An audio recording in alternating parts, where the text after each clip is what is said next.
Đi, đi, đi, đi. Đi, đi đấy. Ô tô đấy.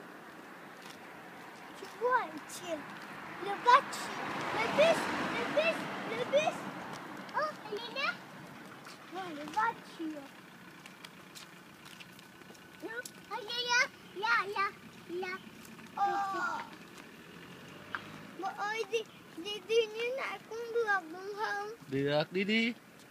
Mà đỗ xe ông xong là phải lùi một tí xong đánh xe đi đúng không? Đúng rồi.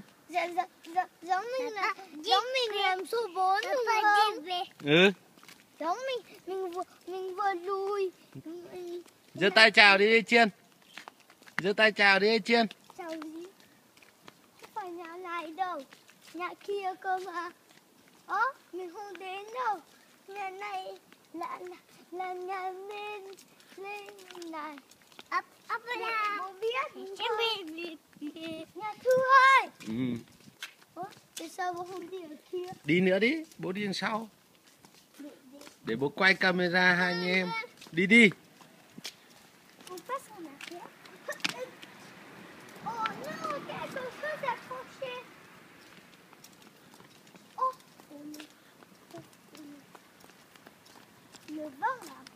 Thế Chiên dắt Tôm đi hay Tôm dắt Chiên đi?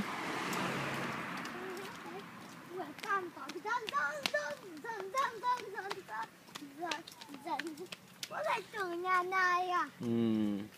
Sắp đến ô tô của mình chưa? Rồi. Là ô tô. Là ô tô. Là ô tô. Là ô tô.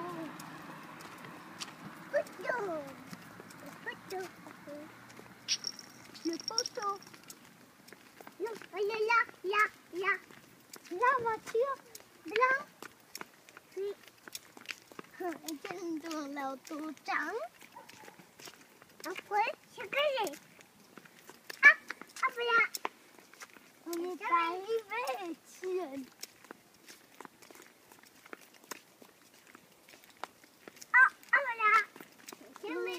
On est presque arrivé.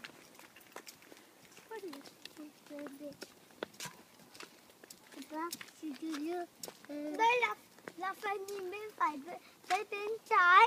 Đúng rồi. Nó ở kia. C'est bon. C'est bon. On peut passer. Passer.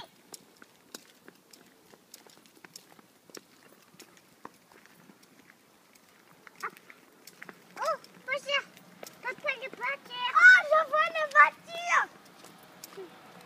Oh, la voiture. Oh, passer. Passer. Passer. Oh, là. Auto. Papa, voiture. Oui. Voiture. Oui. Il pensait que c'est celui-là. Celui-là. Đến rồi. Đi chơi.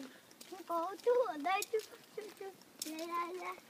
Là bố được lùi được nhiều đúng không? Bố tại sao bố không nhìn được đường sau? Vì bố biết là như nào, vậy là như nào à? Thấy xe mình rồi. Le voiture. Là. Đâu? Là.